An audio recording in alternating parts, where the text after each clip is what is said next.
car key cause I'm a mission maker.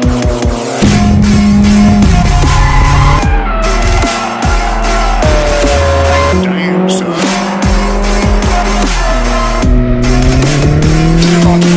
It's a toaster strudel kind of day, and not the good kind of toaster strudel. The kind of toaster strudel where you accidentally rip the side of the icing packet and you end up with a big glob of icing that doesn't taste as delicious as a nice pretty picture. But that's okay, because we're gonna go build an engine.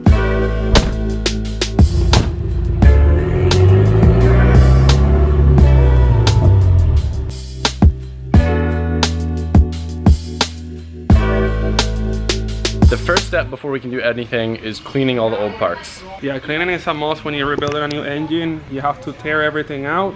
Has to be cleaned inside and out. And there's nothing really fancy about cleaning parts, so we're just gonna montage that and then we'll get more in depth with the actual building process. Let's get to work.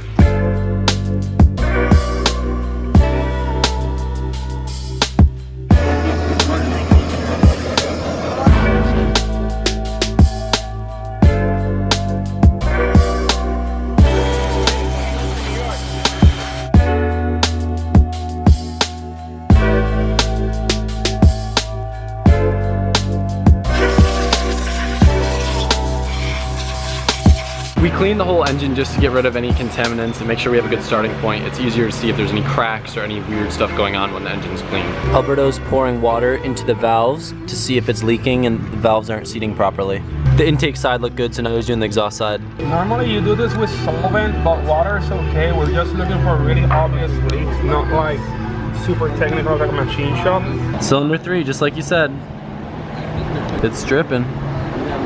Alberto's checking the lifters now. I'll clean them and make sure there's nothing inside so they operate properly. Fancy tool to remove the valve spring. So the first thing we're gonna do is put in the new springs. We're 90-pound springs with titanium retainers. Springs, we're going with the Manly springs and retainers. So we have 90 seat pressure springs with titanium retainers. The reason why we're going stiffer springs, not only we're running 264 cams, which you're okay to run stock springs and retainers, but in the future that we run higher boost levels, you also need to upgrade your springs, because you can have valve flow by having positive pressure on top of the valve pushing on the spring as well.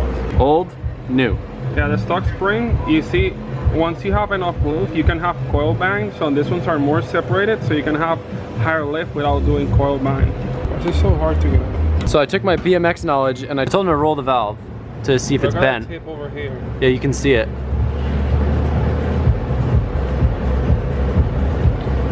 He had a hard time getting it out, so that's most likely why. Should we replace that? Yes. The good thing is we have an entire spare block. So we are going to pull the valves from this to use, or at least that one that was bent. This is Ellie. Look at that sweet girl.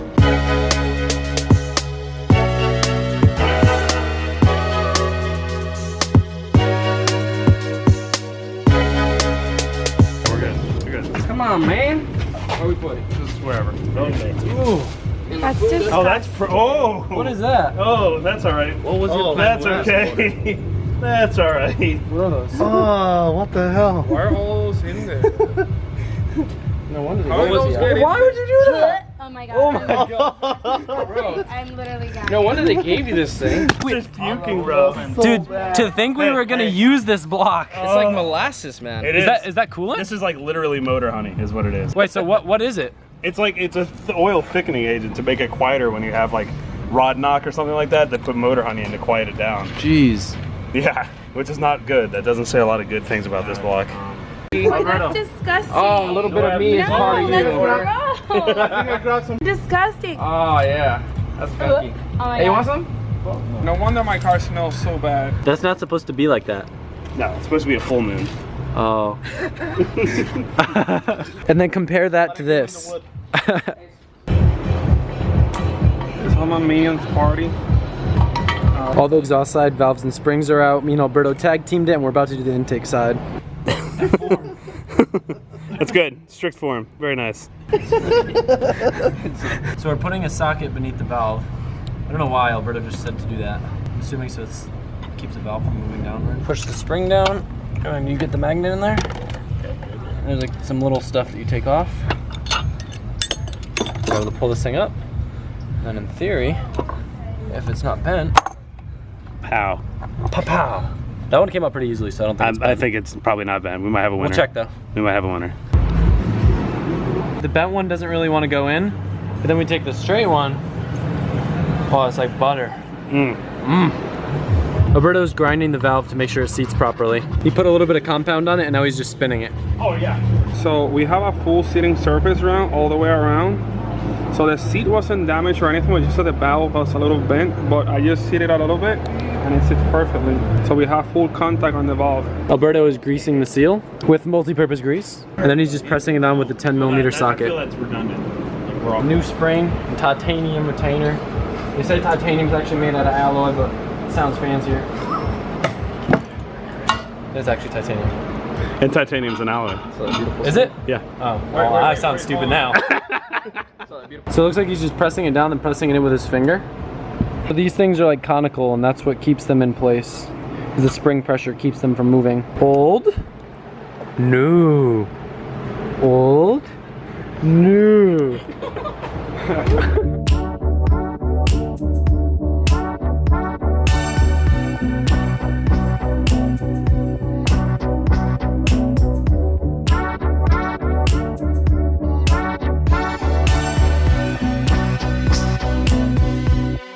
Alberto's giving the cylinders a very, very light hone with some magnificent tool.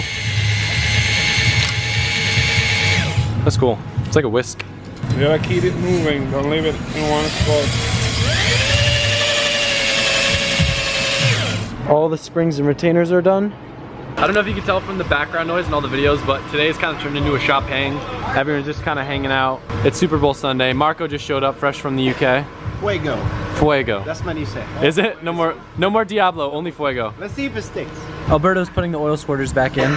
New main bearings right now. They don't require plate, just literally snap into place there. They're about to fight because they have matching shirts. Alright, so somebody commented on his video that it looked Oh, they have matching beards too. White Taylor, Hispanic Taylor. Yeah. White Taylor, Hispanic Tailor. I need to think of This was not planned, by the way. hat's backwards and the beard? Not Not at all. He put his hat back. Yeah, I did it to accentuate it, but this wasn't planned. This was planned, this was not planned. The crankshaft is in. Alberto's putting oil on the bolts so he doesn't dry torque them because that's bad. I mean, you won't get line. an accurate reading if you don't move it. There's a wrong one. Yeah, there's a theory that you don't want to torque these down dry, and because sometimes you can get some that will be with assembly lube and it'll torque a little different than the one that's dry. It'll go at a different height and it'll be different torque. Alberto's all excited because he gets to use his new snap-on torque wrench for the first time ever. Yeah, we're gonna use it on the SR20. Is it gonna be for the main studs? Yes. Or main holes. I'm a Lizard. I feel like you're trying to hit me. Look at that. You got the pretty new Wisco pistons. These are stock bore, right, Alberto? Yes, 86mm. They mark them with the weight so that way you can kind of try to balance it out as best you can. The rods have their weights marked too, so we're gonna try to pair the lightest one, which is the 377.4, with the heaviest piston, which is 327, right? Well, they're all 327. So then 378.1. the heavy one we pair with the light one. The light one, yes. We've got Manly H-beam rods. How does that clip go on? Oh, it sucks. I put about right here. Uh-huh. Then put your screwdriver about right here. Pressing it. It's very tedious, but if you mess it up, it will just go flying across the whole room.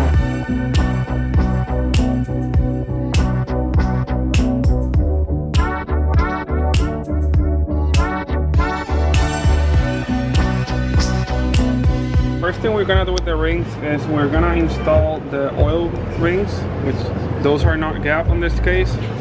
We use these so when we're gonna go put the rings in the block to measure them, we have a set distance so they're perfectly straight. I'll show you guys ahead in the video how the process is done. I always wanted to see it.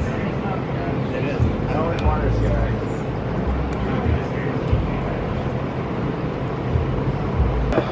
Hey, mira, vayan a hablar que no puedo hablar duro para el video. He's telling them to be quiet. Some background noise, okay? Fuego. It adds reality. Fuego. Talk louder. Yeah, talk like a man. Fuego. Fuego! Here, I'll talk for you. Keep doing put that. some ADR on If you it. like here, Marco's the greatest drifter in Orlando. This is him.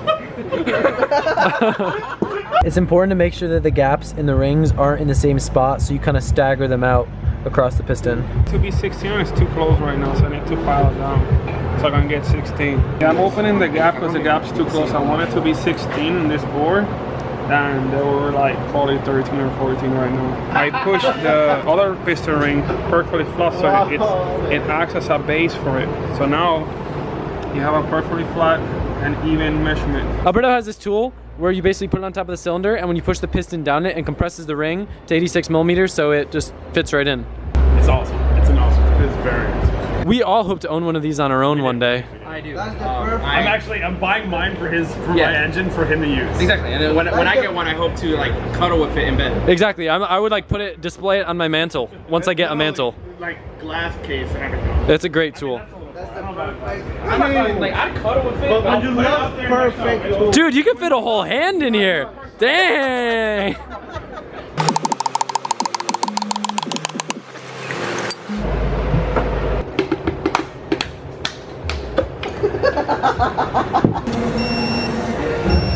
We're using brake cleaner to take off the sticker residue from the pistons. Sucia que tú haces. Diga, si usted los dominicanos se tripean ustedes. With the chain, guys. I'm gonna weld the oil pump cover with silicone. Watch the technique. Dang, dude, look at those dimes.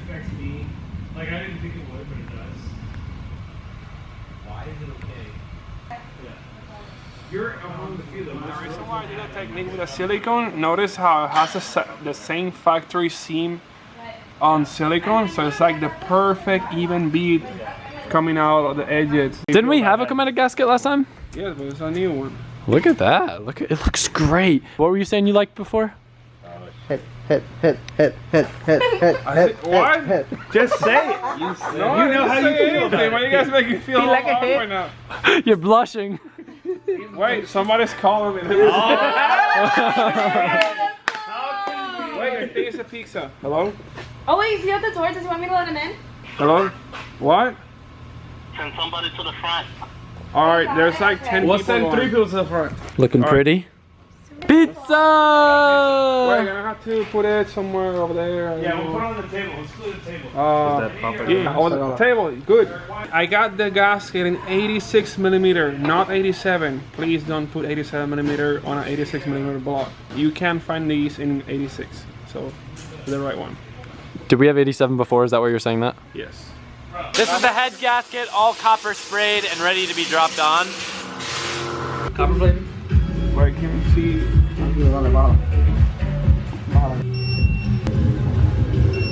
Navo and I have been painting some of the random things just to make it look nice. The signature Alberto trick is to heat things up with the blowtorch first and then paint it and then heat it up to make it dry faster. It works great. Polished? Not polished.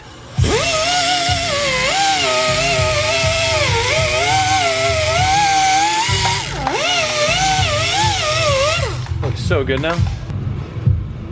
We're having issues with cylinder number 3, and I'm suspecting that a lifter is not operating properly, so it's not opening the cam. The cam lobe is not opening the valves all the way, so it's running a lot richer than the other cylinders. So that means it's running a lot more fuel than air ratio than the other cylinders. So it's causing also loss of power.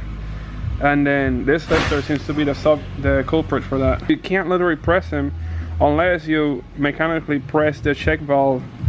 I use a paper clip, and you can put them in and extract the old oil. So I do this, I pump all the old oil, and you do the same thing inside a clean oil cup, and you prime them with fresh oil.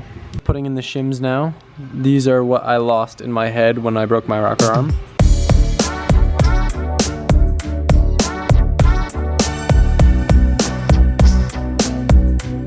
Assembly loop.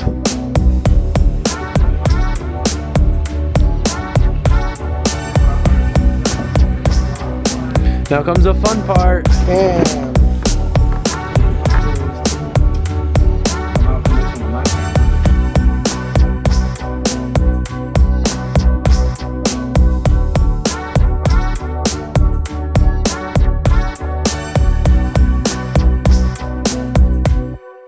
Alberto's got to take this pin out so he can put in a longer one.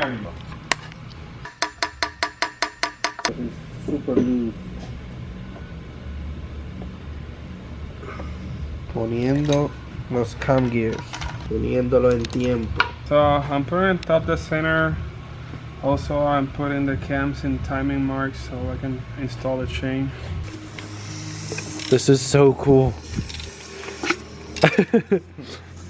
That's what my exhaust is gonna sound like, guys. It'll be very hissy. My car's gonna sound like an angry cat. Oh my god. Jason brought up something very interesting, and I'm curious if any of you know the answer to this. Why is there a kangaroo on the bottom of the SR20? Comment below if you have any idea why. Alberto, did you ever notice there's a kangaroo on the bottom of the engine? It's a what? He said yes I have. I think it's because Australians love SRs. I mean, whatever it is, it's kangaroo number 4. Silicone on the thing. Alberto's getting tired. We're gonna call it a night soon. Extremely tired. My boost is leaking. He's a little laggy. He's got some shaft play. Picture Alberto tightening it down and just smoke coming out of his ears. Alberto, what's the last thing we're doing tonight? The oil pan, upper oil pan.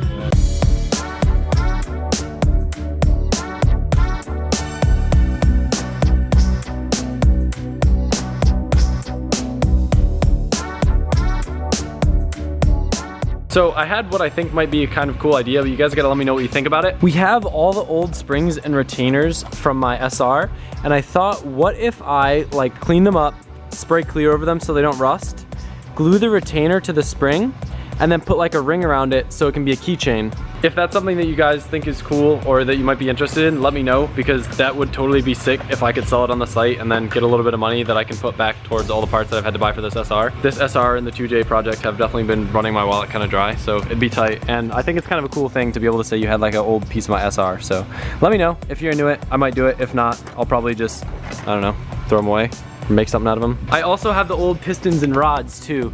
These are kind of big though, so that'd be kind of tough to ship out, but if you have any ideas of something cool I can do with them, let me know. I'm sure there's something. Admittedly, it was a little bit overly optimistic to finish the engine and put it in the same day. Yeah, it took forever. We're almost done, but it's impossible to finish in one day. There's a lot of cleaning. I wouldn't say impossible though, because if we just didn't like clean it as hard as we did and didn't paint it and just threw it together. I'm trying to make the engine like look like a show engine again, so it takes a lot of work to get it to look like that. So I'm sorry that we didn't have the car running in this video. I hope that it doesn't upset you, but I can promise you tomorrow we will have it running and in the car, and then after that it's just tune it and beat the ever-living daylights out of it, right? Yep, we're gonna make a little bigger boost. Very excited. Thank you guys for watching, and tomorrow should be fun. Right? To the dyno!